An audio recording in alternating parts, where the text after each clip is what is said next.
Para Feuerbach, Dios está en la propia esencia del hombre. Dios es el hombre. De ahí que la idea de Dios haya sido creada por el hombre. Esto para mí es clave.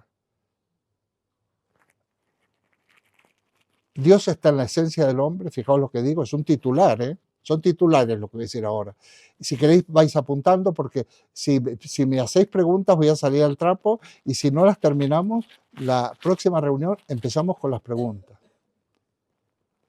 Más, si alguien quisiera, porque de verdad que esto es una cosa, yo creo que es importante, ¿no? Si alguien quisiera me escribe 2 líneas y anticipa la pregunta o me dice, mira Eduardo, yo he pensado esto y nos lo tomamos como en serio.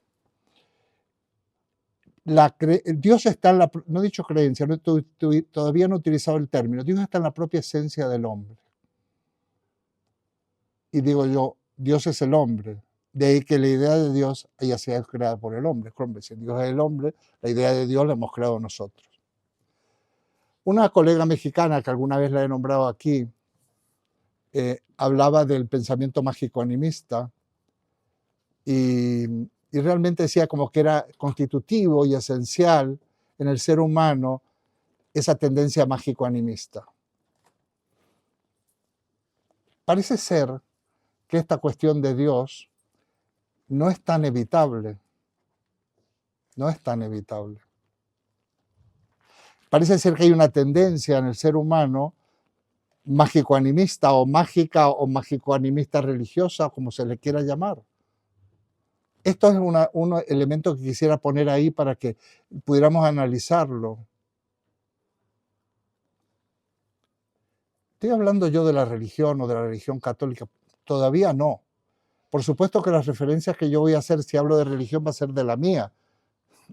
Simplemente, no como diría Freud, que el problema, Feuerbach, perdón, que dice el problema es que absolutizamos nuestra propia religión y es la única verdadera y las demás son supercherías o cosas por el estilo. No, lo que pasa es que la nuestra es la que tenemos y si la religión trabaja, digamos, los escritos religiosos trabajan con metáforas que pueden ser entendidas por nosotros, es importante. En otras culturas hay otras metáforas. El término metáfora del cristianismo lo utiliza Feuerbach. Entonces, bueno.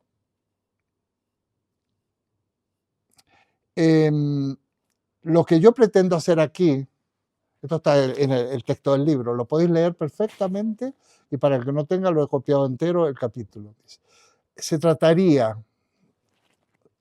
de filtrar y profundizar en nuestra manera de pensar para tener más claras nuestras convicciones y sustentarlas mejor. Yo digo aquí puede haber 2 tipos de personas, o casi 2 y medio, o 3. Ser creyentes, clásicos, creyentes, ser agnósticos, vamos a dejar esa posibilidad, y ser ateo convencido. Más o menos. Sería muy interesante. Yo lo que voy a mostrar, no demostrar porque no estamos en una ciencia, que se puede ser de una manera coherente y de una manera útil y que nos conduzca a algo bueno, se puede ser creyente y se puede ser ateo y se puede ser agnóstico. Aquí no se trata de privilegiar una perspectiva respecto de la otra. Yo muchas veces digo que yo pretendo, esto no es la primera vez que lo digo, que los creyentes que hubiera salgan mejor creyentes y los no creyentes salgan más convencidos de la digamos, pertinencia o de ser no creyentes. Porque como de lo que se trata es de que seamos mejores personas, y si tu creencia, tu fe o tu no fe te llevan a ser mejores personas, bienvenido sea.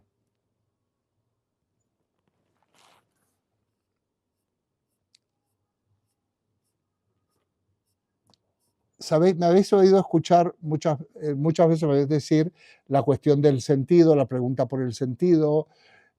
Bueno, la pregunta por el sentido en nuestra cultura, y yo creo que en general, está muy ligada a la cuestión religiosa.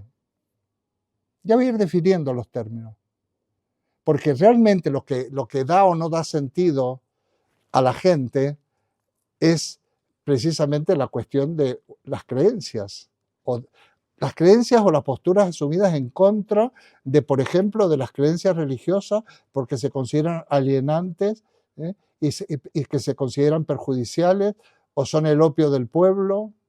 Habría que ver cuando Marx dijo eso, a qué se estaba refiriendo.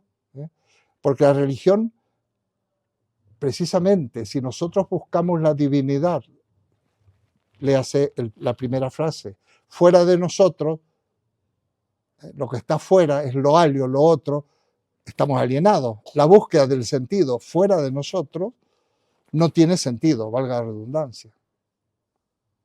La búsqueda del sentido fuera de la naturaleza, de esa naturaleza material a la cual intenté referirme en la reunión pasada, es absurda, puesto que nosotros somos naturaleza que se interroga y se pregunta por sí misma y de alguna manera da sentido a todo ese proceso de exteriorización de la materia o de la idea, según Hegel, se trate de Hegel o de Marx. Entonces, bueno, la religión y el sentido han estado muy unidas, están muy unidas.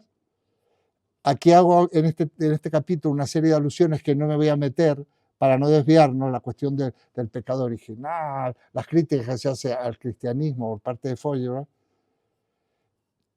pero he marcado algunos párrafos. Para continuar, hay filósofos, que escribo yo en este libro, que creen poder salvar al Dios de la religión reemplazándola por un principio impersonal nebulosamente abstracto. Esto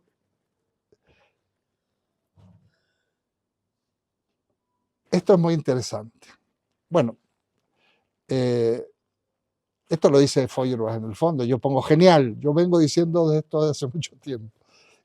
No al Dios metafísico, no ese Dios que es algo abstracto al cual si quisiéramos rezarle no podríamos.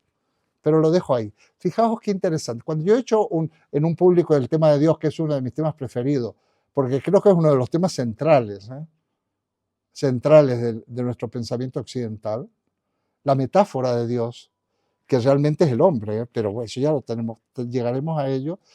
Cuando pregunto a un grupo de gente, más o menos son las respuestas. Bueno, no, yo en Dios no creo, no, yo no creo en la iglesia, no, yo no estoy... Pero algo tiene que haber. Sí, ellos dicen siempre, en el fondo la gente piensa que algo tiene que haber. Pues ese algo que tiene que haber a mí me preocupa un montón, porque ese algo que tiene que haber es una cosa exterior, es una causa primera del universo, es un Deus ex machina, el que mueve todos los engranajes, es el Dios metafísico, del cual hemos hablado, nos hemos referido, pero si es necesario profundizar, seguiremos profundizando. Pongo aquí, ¿cómo se puede rezar a una causa primera, a un primer motor inmóvil, al origen del universo? Vaya despropósito. Es terrible, es totalmente desolador.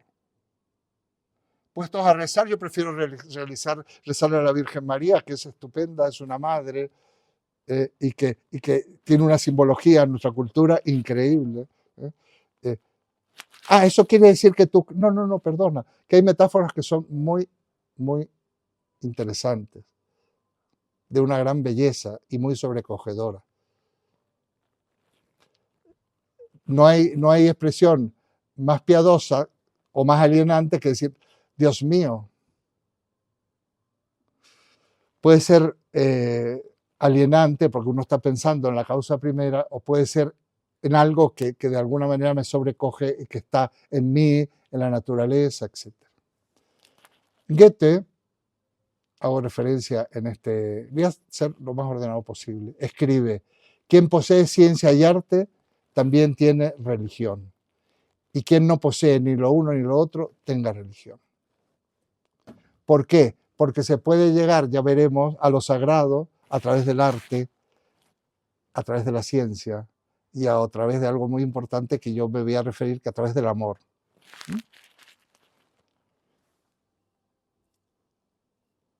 Parece ser que la religiosidad como manera de entender las cosas es básica en el hombre, escribo yo aquí. El pensamiento mágico animista que hablaba Ana María Ornelas. La religiosidad entendida como búsqueda del absoluto. Los seres humanos buscamos absoluto, inevitablemente, ya nos lo decía Kant, inevitablemente. Son esas preguntas o tendencias que no las podemos, no nos podemos desembarazar de ellas, desprender de ellas, porque forman parte de nuestra propia estructura. Esto ya lo he dicho, pero me gusta decirlo, porque alguna vez me preguntamos en México, pero usted es un romántico. Entonces yo les contesté, lo repito porque podría llevarlo como lema. Si ser romántico es buscar absolutos que sé de antemano que no existen, soy romántico. Este es el auténtico romanticismo. El español es muy interesante, pero el alemán es menos carnal, por decirlo, menos visceral, ¿no? Pero efectivamente, el que sabemos que no existe el absoluto no nos impide buscar absolutos. El que sabemos que es muy difícil o casi imposible, las grandes utopías sociales y de sociedades mejores y más justas, algunos dicen, no, eso es una utopía, pero la utopía no está mal, pero lo dicen como si fuera una quimera, pero aún sabiendo que no existen, buscarnos nos hace crecer y yo no voy a renunciar a esa búsqueda, porque como hemos dicho en varias ocasiones, somos básicamente unos buscadores de sentido.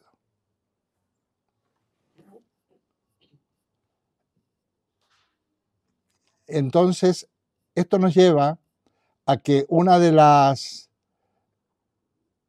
en este párrafo, si el ser humano endiosa muchas cosas, ya sean seres naturales, ya sean formas metafísicas. También hay quienes le dan un carácter divino a la apertura hacia el amor.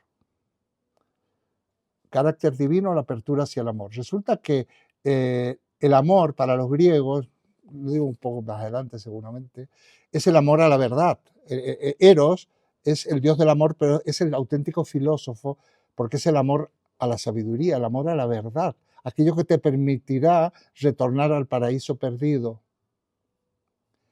En cambio, el amor en nuestra cultura judeocristiana, aunque no lo hayamos traicionado tantas veces y lo sigamos traicionando, es la manifestación de lo sagrado.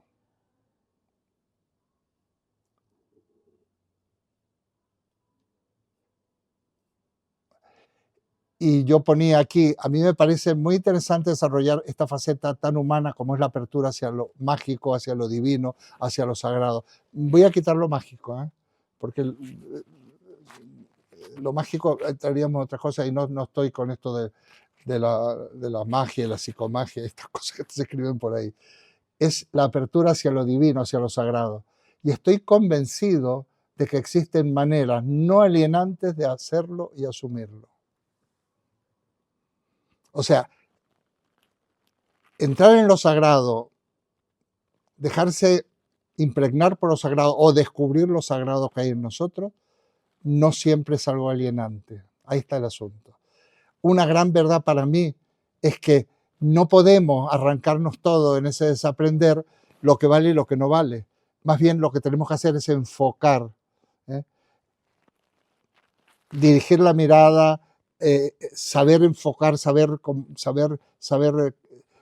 corregir esa mirada, que es lo que quiere decir, entre otras cosas, en griego, la verdad en griego, que es orzotes, corrección de la mirada. Esto es lo que hacía Sócrates cuando orientaba a sus discípulos que corrigieron mira bien, mira. Por eso siempre yo digo que el maestro enseña en el sentido de mostrar, no en el sentido de adoctrinar. Aquí hay cosas muy interesantes, pero voy a tratar de escapar a los elementos más duros de la dialéctica hegeliana, que se pueden entender, pero que quiero. La religión es una de las maneras en donde se produce bueno, hablando de la alienación, esto explica Feuerbach, se produce un desdoble en el ser humano. En la conciencia religiosa primaria se produce un desdoble que implica una alienación. Bueno, esto es la introducción de lo que voy a decir ahora. buscamos un absoluto metafísico cuando en realidad somos nosotros mismos quienes nos estamos buscando. O sea, buscamos algo fuera cuando en realidad lo que deberíamos buscar es algo que tenemos dentro. Y voy a decir una cosa, aquí hay algunas personas ya que tienen años, que algunos se acercan a la edad que tengo yo, pues cuanto más años tenemos y si estamos bien, ¿no? Y no tenemos un nubilado, si estamos medianamente bien, eso no quiere decir que no tengamos gotera, es cuando mejor vamos a encontrar precisamente, darnos cuenta de que tenemos que buscar en nosotros mismos. Y se abre un mundo de felicidad, se abre un ámbito de felicidad, de paz, de armonía, de paladeo, de paladear las cosas, de vivir nuestro día gozosamente. Yo no sabéis las veces, casi todas las veces, de una manera u otra, cada día que me despierto, agradezco ese día. O cuando cojo el coche y hay unos paisajes. Yo lo agradezco, verdaderamente me parece un regalo. Y hay que ser conscientes de lo que estamos viviendo y de lo que tenemos. Hay una expresión del mindfulness que no sé nada, pero dicen conciencia plena, atención plena. Bueno, pues debe ser interesante, pero la atención plena. No, repito que no he entrado en estas líneas. Buscamos fuera otra vida, la inmortalidad, Dios, algo que en realidad está dentro de nosotros, en nuestra interioridad. Eso es una distorsión tremenda, esto es alienación, porque buscar en otro lo que está en mí, yo estoy en manos de lo otro. El centro de gravedad de lo mío está en lo otro, o sea, soy otra persona. Es una enajenación.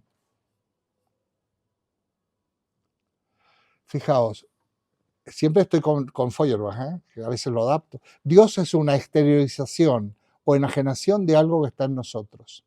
Cuando hablamos de Dios, nos referimos a Dios, estamos refiriéndonos a algo que está en nosotros. Ese Dios, repito, puede ser alienante o no, ya lo veremos.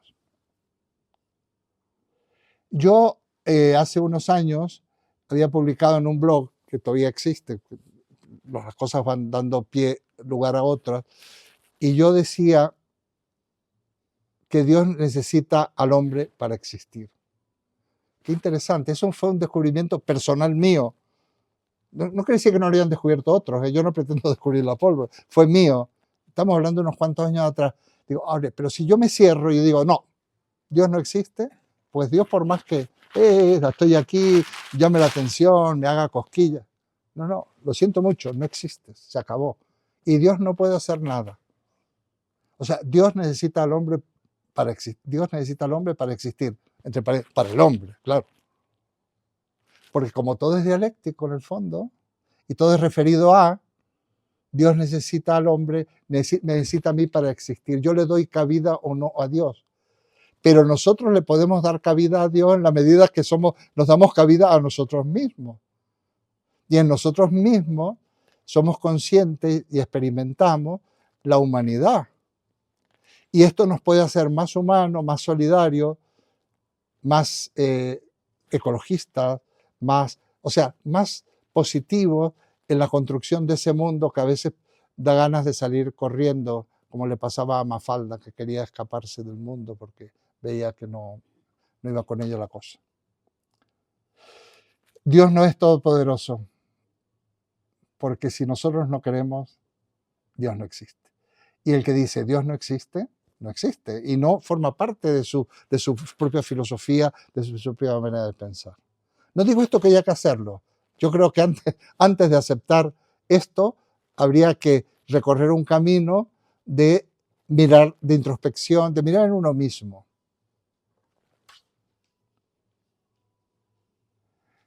Para Feuerbach, la religión es la esencia individual de la humanidad,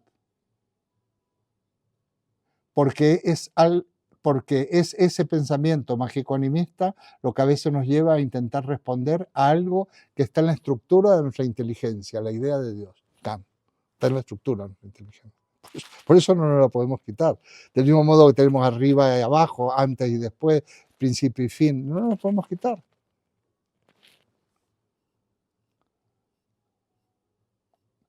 En el cristianismo primigenio, ya encontramos una posibilidad de superar esa actitud mágica, ya que convierte en sagrado el amor, lo cual hace sagrado al hombre. El amor nos hace sagrado a nosotros. Por otra parte, somos los únicos sujetos y objetos de amor, ¿no? Fijaos que voy lanzando cositas que son titulares, pero no sé, a lo mejor el curso que viene solo hacemos un seminario de esto, ¿eh? Bueno, hay muchas cosas aquí que las paso. Yo muchas veces ponía en el libro, siempre he dicho, el panteísmo es una de las grandes herejías, ¿no? Y yo muchas veces he pensado que el panteísmo no es una mala solución, ya que todo es divino. Claro, el panteísmo no es que haya muchos dioses o quién sabe qué, o que todo sea Dios, no. Todo es divino porque todo es sagrado. O sea, ¿qué es todo? La naturaleza. El hombre incluido en la naturaleza. Eso es sagrado.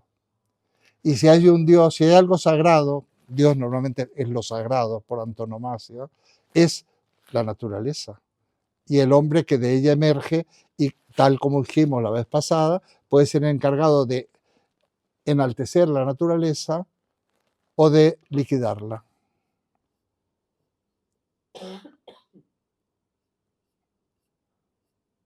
Vamos a lo místico.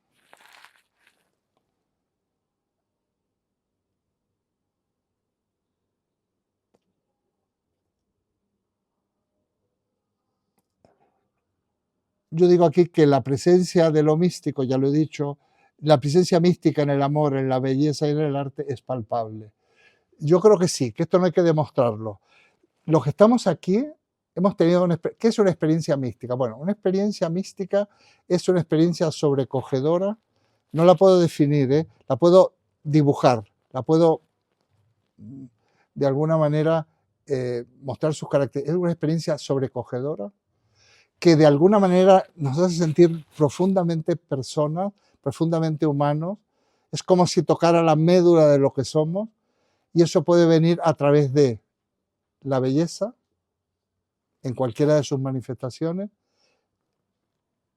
tanto la belleza de la naturaleza como la belleza del arte. Eso es palpable. ¿Quién no se conmueve ante la belleza? Tenemos a veces propensión a conmovernos hacia ciertos tipos de belleza más que de otras. Y la presencia mística del amor. Y no me refiero solo al amor, este amor atávico, el amor del enamoramiento, del cual yo ya he hablado, sino que el amor. Yo a veces he dicho, tengo varios hijos, y hoy he podido experimentar que el amor duele, pero no duele mal, como cuando te dejan plantado el desamor, ese es el mal dolor de amor. No, te duele porque quieres tanto a tus hijos, los hijos duelen. A mí me duelen, me preocupan. Ya quisieras poder ser padre siempre, ya quisiera poder decir, no digamos, que eligieran lo que yo creo que deben elegir. No se puede hacer eso, porque sería interferir. Pero es un amor que duele, es un amor que duele porque nos toca en lo más profundo. Eso es una experiencia mística. Yo a veces digo también, fijaos, los otros días en una clase, creo que fue con la gente de América, yo contaba que, hablando de la vejez, debe estar publicado alguna cosita corta por ahí. Yo me noto muy vulnerable porque cada vez me afectan más ciertas cosas. Lo que pasa que si yo no me entregara, esto que yo hago no sirve para nada. No me interesa hacer otra cosa que casi desesperadamente decir, invitar a que miremos a nosotros mismos, que vivimos con plenitud esta vida, no esperemos a no sé qué va a pasar o qué gobierno va a haber. Por supuesto que hay que actuar, ser activo en todo eso, pero realmente la única manera de comunicar en filosofía es ir directo al corazón, la única manera. Y eso hay que poner mucho empeño, y además esto tiene un efecto recíproco, dialéctico, de que todo esto me cae a mí y esta noche no duermo. Y no me quiero hacer el mártir, pero es la verdad. Y lo cuento porque es mi manera, los que me conocen, de conjurar las amenazas, los miedos y los problemas, es como expresándolos. Yo cuando estaba enfermo, todo el mundo sabía que estaba enfermo. Yo lo expreso, lo exteriorizo dialécticamente. Luego he sabido que esto es dialéctico, ¿no? Ya lo he dicho alguna vez, cuando me iba de viaje medio enfermo, te vas a exponer. Pues yo necesito exponerme, porque no podemos tragarnos todo. Y entonces no hay mejor manera que tener un público, al cual yo agradezco muchísimo. Vuestra presencia no sabéis cuánto lo agradezco, porque me estáis permitiendo hablar, me estáis permitiendo contaros cosas, me estáis permitiendo casi de una manera muy especial decir, aquí estamos, no estamos solos. El misticismo es la unión de todo lo natural con lo natural, no con lo divino. Qué bonito. El misticismo no es la unión del ser humano con lo divino, es el ser humano, es la unión de lo natural con lo natural, de lo humano con lo humano. Y esa unión es la que eleva a la naturaleza a la categoría de lo sagrado y por ende despeja lo divino que hay en el ser humano, ya que es el protagonista de esta síntesis, de esta unión. Ahí está. Según Feuerbach, la religión actual, bueno, esto lo había, dice, él ha perdido, es sosa y poco atractiva, pero no voy a entrar en esto. Feuerbach es un teólogo impresionante, es el padre del ateísmo. Y yo cuando leo Feuerbach, después de un montonazo de años, de que yo lo había leído y estudiado de muy joven, y para explicarlo aquí, casi me reconvierto, pero no a lo anterior. Es muy interesante cuando también el análisis que hace Feuerbach y todos estos pensadores del siglo XIX y XX sobre cómo que el cristianismo se ha convertido en la religión del castigo del sufrimiento. Ese Dios no nos interesa. Feuerbach dice, yo no puedo saber lo que es Dios en sí. Yo puedo saber lo que es Dios para mí. Pero es que esto es dialéctico. Yo no puedo saber todo lo que yo sepa, lo sé en mí y para mí. Esto está en toda la doctrina, la teoría de la interpretación, que es muy interesante. Yo no podría saber nunca cómo es el mundo sin mí, porque yo estoy en el mundo y el mundo es para mí.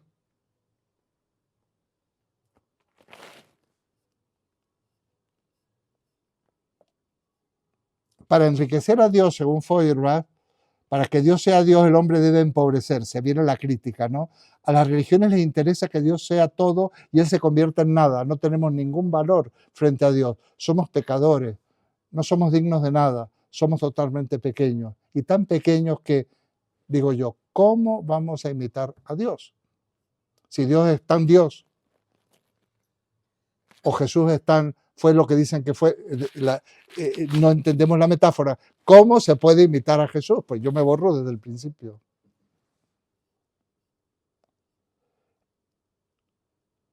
Y esto nos llevaría, lo menciono aquí porque lo he puesto en negrita, a un cristianismo de la liberación, que se basa en el amor, que es como se presenta lo sagrado en el Nuevo Testamento. La consecución de la virtud va unida a la realización del amor y esta es la propuesta fundamental del cristianismo. Para los griegos, la virtud está en el conocimiento, para el cristianismo en el amor. Bueno, ya sabéis algunos que yo sí que me he formado, no en este nacionalcatolicismo vigente en este país, sino en la teología de la liberación. Y podría contaros tantas cosas, un movimiento que ha dejado tantos mártires. Enrique Dussel, que falleció ya hace poco, ya sabéis, él hablaba de los mártires de América Latina.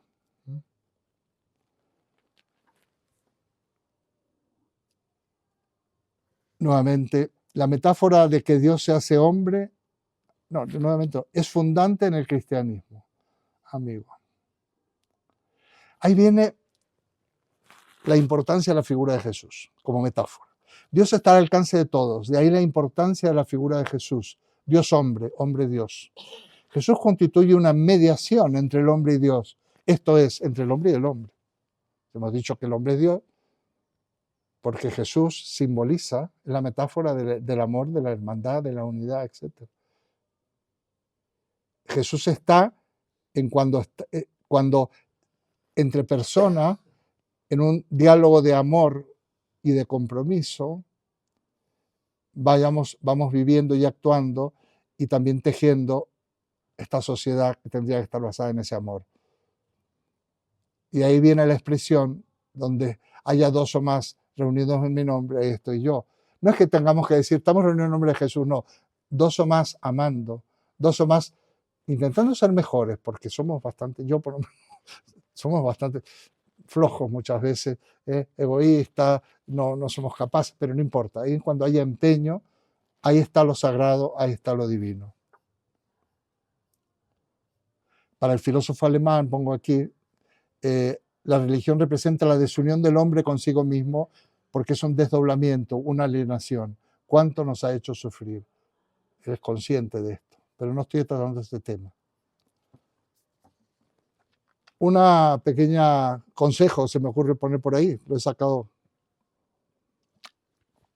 Los creyentes deberían mirar en sí mismos, los que seáis creyentes, los que seáis agnósticos ateos, fenomenal.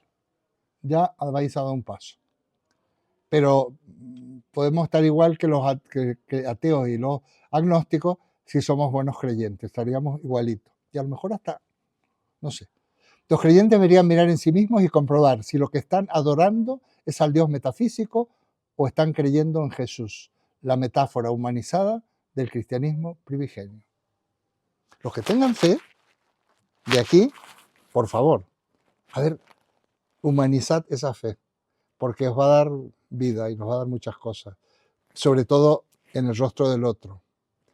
Aquí aparece en el siglo XX la filosofía de la alteridad, Levinas, un representante argentino que fue el primero que a mí me metió, que es Hugo Scanone, que es una eminencia. Yo recomiendo que miréis en Google. Hugo Scanone ha fallecido hace poco, le decíamos Cachito Scanone. Era mayor que yo, pero yo estuve en un grupo magnífico, magnífico, al cual le debo tanto. Y entonces el otro, y ahí fijaos cómo se disipan todos los temores, bueno, los que estamos aquí seguro no, pero todas esas conductas racistas, esas conductas, digamos, no, ¿cómo vamos a darle ayuda a esto si los primeros estamos nosotros los españoles? Esas actitudes mezquinas, esas actitudes que terminan siendo terribles, ¿no? Y aquí tengo un apartado que se habla del Dios metafísico. Bueno, de esto hemos hablado bastante, ¿no? Subrayado, el Dios metafísico apunta a un infinito proyectado por la inteligencia, totalmente vacío de contenido y por tanto incomprensible. Dios metafísico, el Dios, causa de todo, alfa, ni siquiera alfa y omega ya es interesante. Es este Dios metafísico en el que en ese algo hay que creer, llámale materia, llámale energía o como sea, que es lo que me decían por ahí. Ese Dios es terriblemente decepcionante, lo hemos dicho. Y nuevamente sale el tema del cristianismo de la alteridad. Pongo aquí yo, dice, en el cristianismo de la alteridad los pecados fundamentales son los pecados contra la caridad. Caridad viene de caritas, que quiere decir amor. Es el único pecado.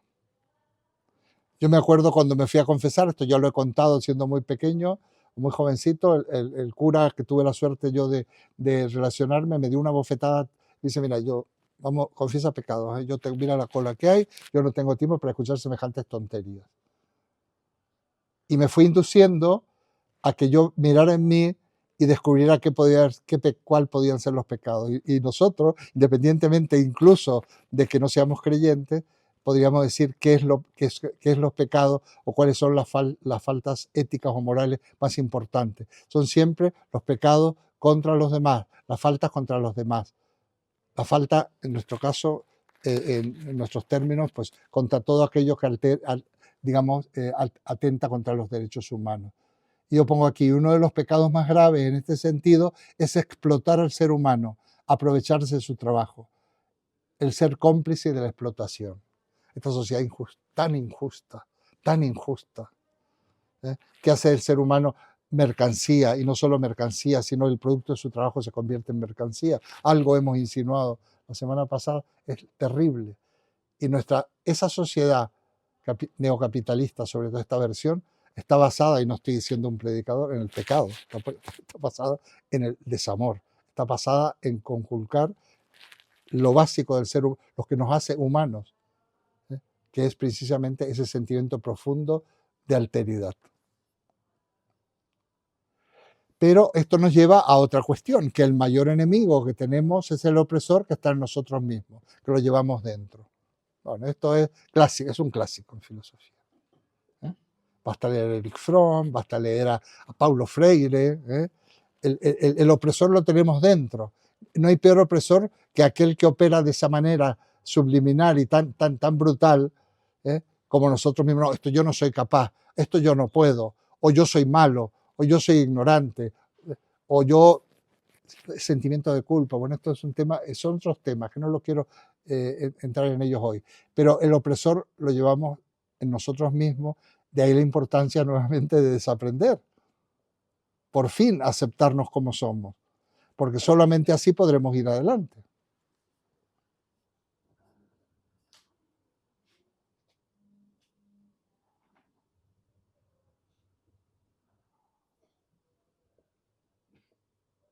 Bueno, mira, aquí tengo una cosa que no había subrayado, porque como está en el capítulo, y que yo soy muy reiterativo porque soy machacón, ¿eh?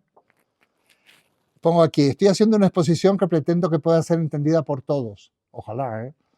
Aunque al mismo tiempo hago un análisis riguroso, o sea, que no está reñido. Yo lo entiendo, entonces es flojo.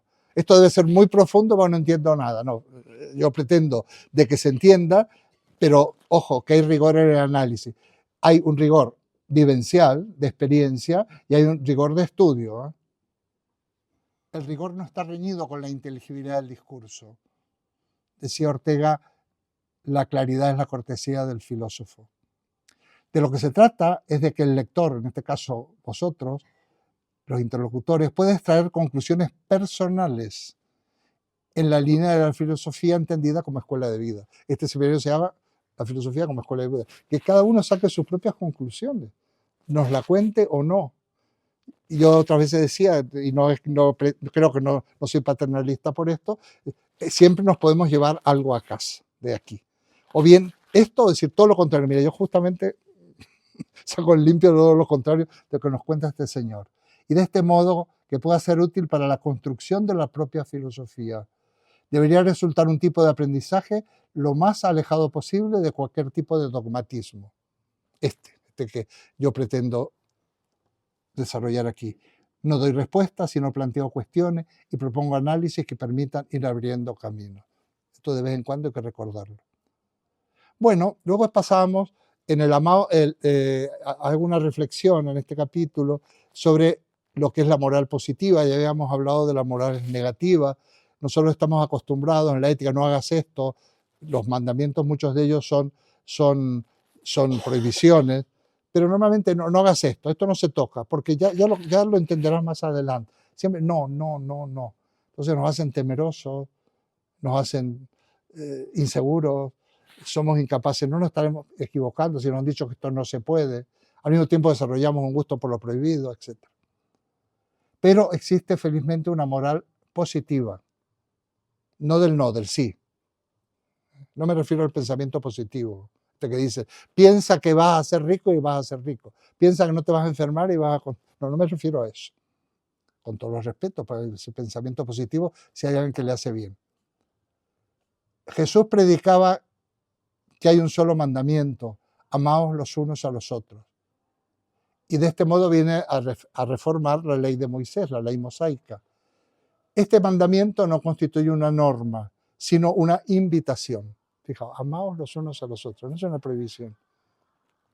Ni siquiera es, tenéis que amaros, no. Amaos los unos, es una exhortación. Pero resulta que cuando a Jesús le preguntan, ¿cómo maestro? Jesús le responde, así como yo os he amado. ¿Os habéis sentido bien? ¿Os he tratado bien? ¿Os he querido? ¿Somos amigos? Pues igual, así. La pedagogía del amor, un término que me gusta mucho, que a veces he hablado de ello, se demuestra amando. Al amor, digamos, es un arte, dice Erich Fromm, ¿eh? Y amar se aprende amando. Nunca pasará Erich Fromm de moda en esto. Independientemente de que seamos creyentes o no, cada uno debe descubrir lo que significa amar. ¿Esto está bien o está mal? Yo me haría la pregunta, ¿estoy amando con esto o no? ¿Está bien o está mal esto que hago con mi familia, con mi hijo, un miembro de la familia, con mis amigos, mis compañeros? ¿Está bien o está mal? Piensa si en ese acto es un acto de amor y no es un acto de egoísmo, no es un acto de cálculo. Entonces, bueno, amar se plasma en la solidaridad y en el compromiso. No amar sería el pecado, nuevamente. De base, poseemos una moral, una ética positiva, no represora, que nos permite ser nosotros mismos, etc. Bueno. Dice Feuerbach, es interesante esto, los dogmas del cristianismo son deseos del corazón cumplidos. La esencia del cristianismo es la esencia del sentimiento. Es más cómodo sufrir que actuar. Bueno, esto está suelto. Lo que viene a decir que a veces nos entregamos a un Dios externo y a un Salvador externo, extraño, fuera de nosotros, porque nos resulta más fácil que alguien nos redima y aunque suframos.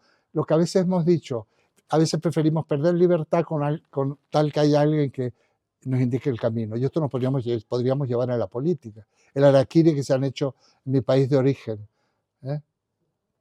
con este señor que hoy no lo voy a nombrar. Claro, o sea, no importa, pero aquí lo importante es como cuando los otros días he medio publicado, yo publico en las redes de cosas, una entrevista que se le hace al Papa, a mi querido Jorge Bergoglio. Ya sabéis que puedo decir mi querido Jorge Bergoglio, pero tengo la suerte de estar así como a la misma distancia o incluso menos que estoy ahora con vosotros. Y es muy interesante lo que dice aquí, respecto de cuando uno busca un salvador, cuando aparentemente se fabrica un salvador con alguien que no tiene ni historia ni trayectoria. Se está refiriendo dice, a Adolfo, se refiere a Adolfo, solo dice Adolfo, y al otro ni lo nombra. Bueno.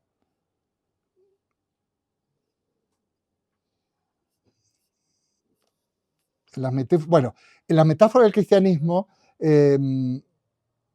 analiza Feuerbach el cielo, va a ir a lo que es el cielo, el paraíso, la salvación. Muy interesante, porque el cielo es precisamente que la existencia se corresponda a mis deseos y mis anhelos.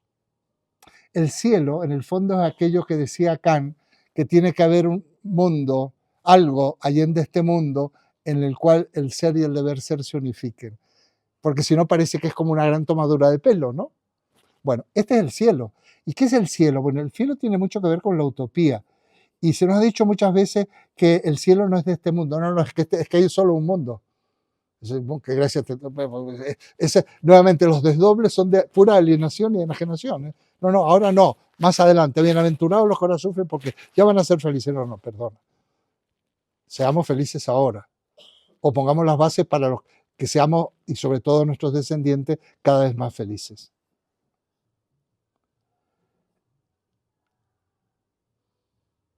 De alguna manera, dirá también, son cosas sesgaditas, pero que, a ver, yo algo que pongo aquí, bueno, no voy a entrar en eso. De alguna manera somos un templo de lo sagrado. Cuando se nos decía, yo tuve buenos curas que me educaron, y además no era obligatorio, en fin, era diferente. Y me decía que precisamente somos un templo, y como el templo es algo sagrado que hay que respetar, nosotros somos un templo. Por lo tanto, tenemos que respetarnos a nosotros mismos, tenemos que ser coherentes, tenemos que ser dignos. y amar a los demás y también a nosotros en los demás. Esa dimensión de lo sagrado es lo que Wittgenstein se refería a aquello de lo que no se puede hablar, ¿eh? Que ya vemos que es tan bonito. Dice, después del final del tratado, una obra de lógica dura, decía, y de esto es lo que se puede hablar, y de lo que no se puede hablar, dice Wittgenstein, mejor nos callamos. ¿Qué quiere decir de lo que no se puede hablar? No es que no se pueda hablar, que no podemos conceptualizarlo. No podemos encerrarlo en concepto. ¿Alguien es capaz de encerrar en un concepto, en una definición, de qué manera ama a sus padres o a sus hijos o a su pareja o a lo que sea? ¿Alguien es capaz de esto? ¿Alguien es capaz de conceptualizar aquello que tú sientes frente a la vivencia de la belleza, ya sea en el arte o en la naturaleza? No. Es tan sobrecogedor que es inefable. No se puede pronunciar, no se puede hablar de eso. Y aquí, decía Wittgenstein, se abre el ámbito de lo místico.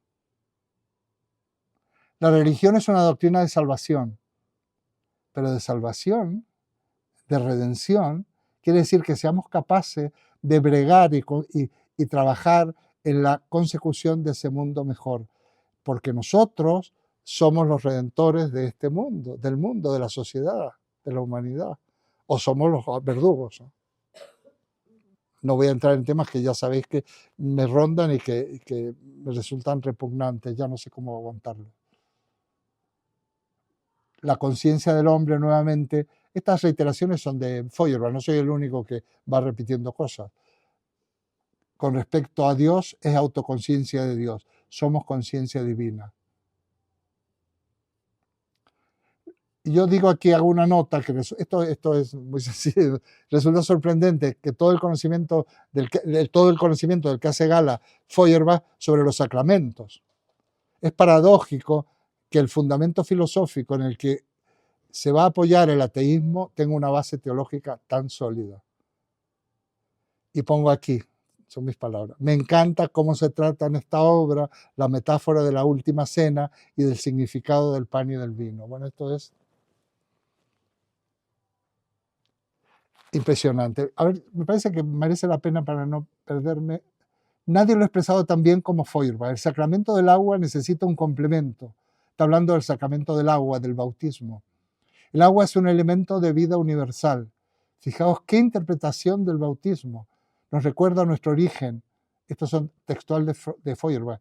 Y lo que tenemos en común con las plantas y los animales. Esto es el agua. En el bautismo nos inclinamos bajo el agua, que es el poder de la fuerza pura de la naturaleza. Ah, amigo. Qué simbología. El agua es la materia de la igualdad y libertad naturales. Porque todo tiene que ver con el agua.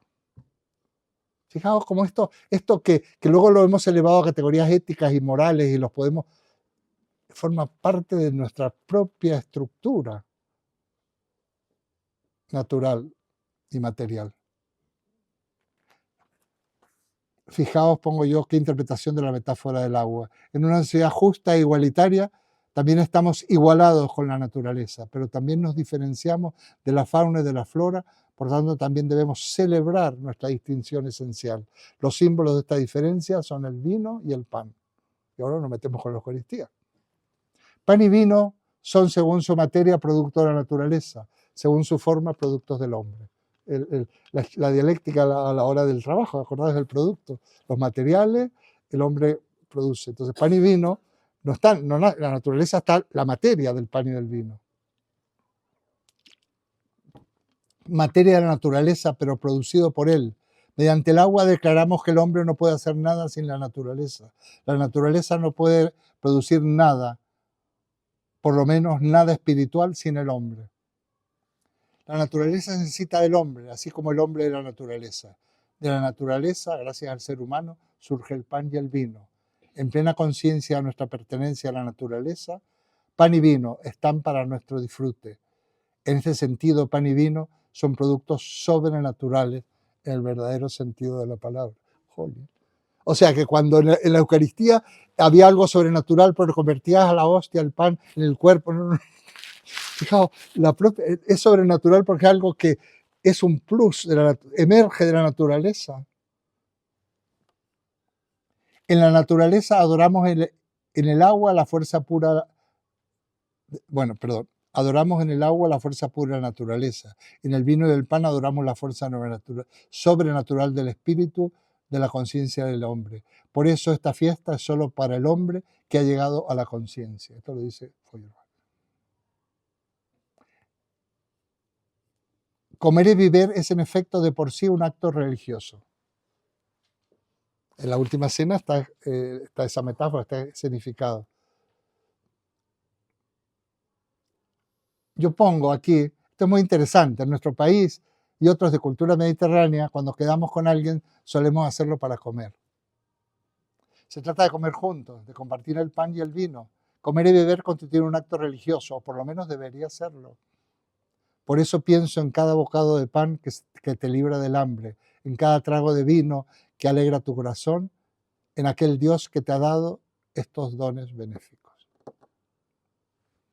Pero no olvides la gratitud hacia el hombre, la gratitud hacia la naturaleza. No olviden que el vino es la sangre de la planta y la harina la carne de la planta y que son sacrificados en bien de tu existencia. Es increíble. Es increíble. Eso es lo que nos han dicho muchas veces en los rituales religiosos, que no está mal, pero que no entendemos nada. No digamos nada cuando uno iba a las misas en latín. No olvides que la planta simboliza, no olvides que la planta simboliza la esencia de la naturaleza que se sacrifica para tu bien sin egoísmo. Luego no olvides las gracias que debes a la cualidad natural del pan y el vino. Esto es de Feuerbach. El hambre y la sed no solamente destruyen la fuerza física, pensemos lo que está ocurriendo en Gaza, sino también la fuerza espiritual y moral del hombre. Le quita a la humanidad la inteligencia y la conciencia. Esto es tremendo. La gente que pasa hambre, las personas marginadas, pierden toda su dignidad. Estamos tan acostumbrados a tener pan y vino que no podemos imaginarnos la vida sin estos alimentos sagrados. Feuerbach, el fundador del ateísmo, según algunos, así termina su magnífica e imprescindible obra. Por eso, así termina, santo no sea el pan, santo el vino y santa también el agua. Amén. Así termina Feuerbach. Es emocionante, ¿eh? Así termina, haciendo un análisis completamente natural, me refiero, no intelectual, porque por ahí yo me he saltado algunos párrafos, nosotros no entendemos, ya lo he dicho muchas veces, nosotros no entendemos solamente la inteligencia. Hay cosas que las entendemos, que las captamos con esa especie de inteligencia o razón sintiente del que hablaba esta amiga Silvia Artigue, que la conozco bien, y no todo se puede verbalizar.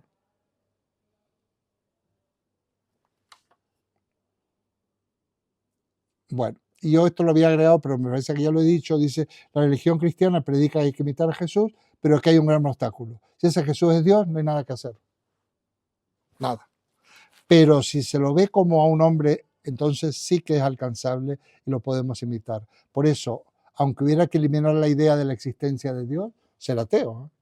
Siempre será interesante la figura de Jesús, que en nuestra cultura siempre ha sido fuente de espiritualidad. Y aquí me quedo.